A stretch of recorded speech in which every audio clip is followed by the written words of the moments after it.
snow plowing, and we're gonna do a job today, a little bit challenging. We're gonna try and do a little bit of land taming, I'll say.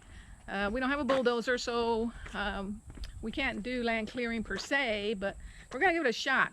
I've used a lot of equipment in the past, including ditch witch and brush hog and front loader and that kind of stuff, and I've used a skid steer some years back, but I've never used a forestry mulcher, and so I got one delivered today.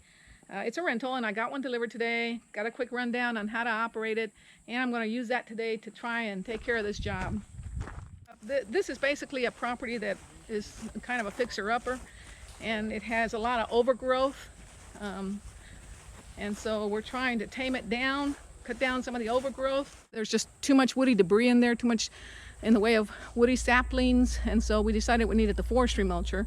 So what is needed, we need to keep, one of the things is we need to keep as many of the more mature trees as possible so that the building can continue to receive shade. Now I've done some arborist work in the past, and urban forestry work in the past, but I don't want to cut some of these trees down because I am not an arborist that is qualified to cut or prune around power lines, and you can see that that's kind of an issue there. So we're going to keep those trees. We're probably going to keep these trees and a number of the more mature trees you see here in the background. See, there's lots of brambles and thick vegetation, and last week and we did a bunch of cleaning. This whole area right here was covered with vegetation, and we cleared and found this little shed back here, and so we cleaned out the shed, which was also full of basically deteriorating debris, I'll put it politely, but it was pretty nasty, and dug out some old dead animals, and we're going to try and salvage what we can for recycling, because you know that is what we should do. But one of the other issues is we have a lot of poison ivy all in and around here, so that's just nasty place to work in, and you know it's what we do, and so we just press on and take care of business. But some of these PVCs, you can see these old PVC pipes and things like that, we'll clean them out eventually, but it's a matter of trying to work through these brambles that just grab at your clothing because they got nasty little thorns. I don't know if you can see that real well, but yeah, nasty little thorns, and as you're walking through this area, these things will just grab you and tear at your clothing and hold you back, and scrape your face if you're not paying attention, and all kinds of fun stuff like that.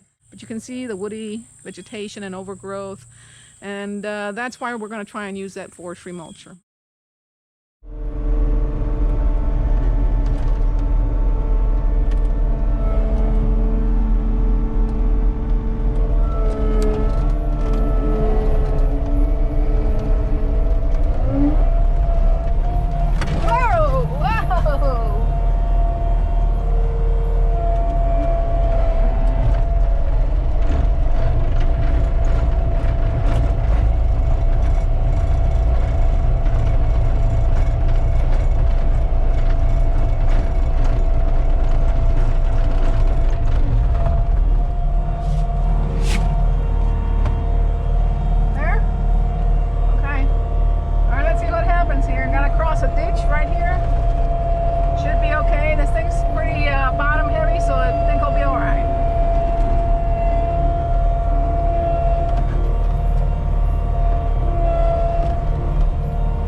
Big tree there.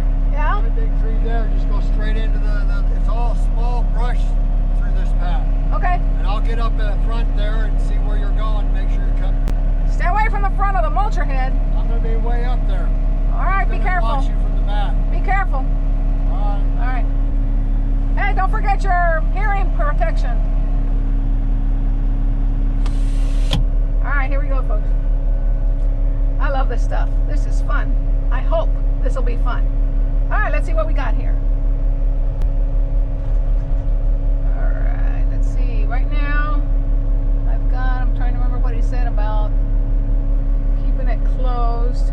Is what these two buttons right here are to open. It has to be at higher RPM, but it's to open and close the front cage on the mulcher head. But anyway, let's see what we got here. All right, so let's turn on the mulcher. See how it's flashing right there? And then we're gonna rev it up a little bit. I'm sorry, not rev it up, but we're gonna turn the dial. See the pressure there momentarily went up. The icon has stopped flashing. We're gonna turn up the RPM. Look at our dial down there, going up to green. Should be okay. This thing likes high oil pressure output. This is the largest skid steer that CAT makes. As far as I know, presently the largest skid steer that CAT makes, and it has to be a large skid steer for this mulcher head. All right, let's take it in and see what happens.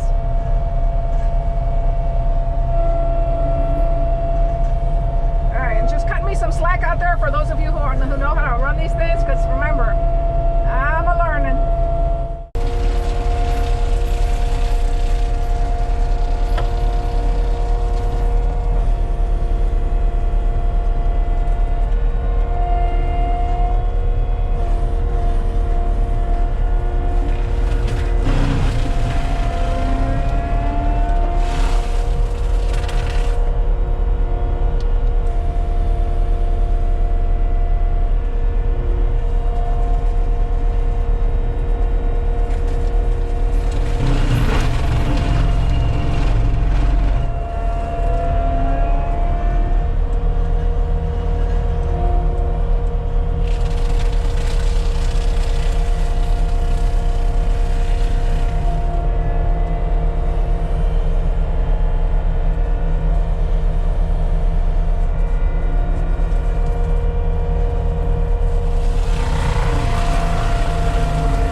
This is a postscript.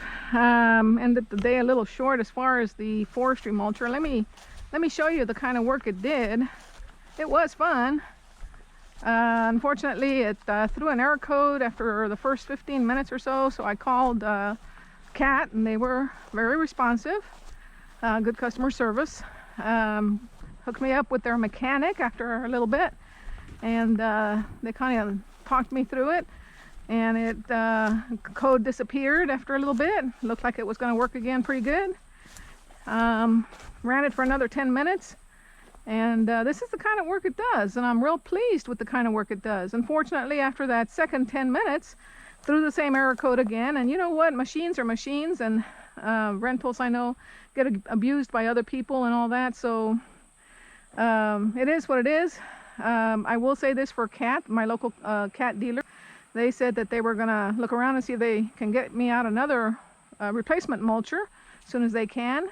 Don't know if it'll be today because it is Friday. It is geez, 3 o'clock in the afternoon, but it is what it is, and so we'll work with them.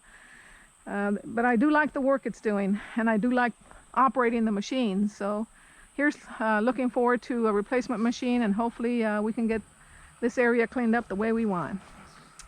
All right. And if you're thinking of using a forestry mulcher, get at it, because it is fun. I have to say that.